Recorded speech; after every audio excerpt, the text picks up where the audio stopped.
बिस्मिल बले पशु माबे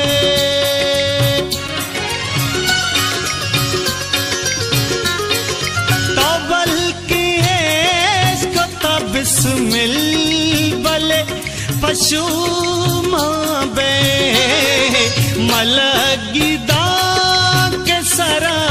पीसरा नगिंदी कास मलगिदा के सरा पीसरा नगिंदी कास मना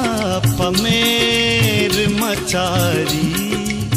तरा नगिंदी कास दिले ने चा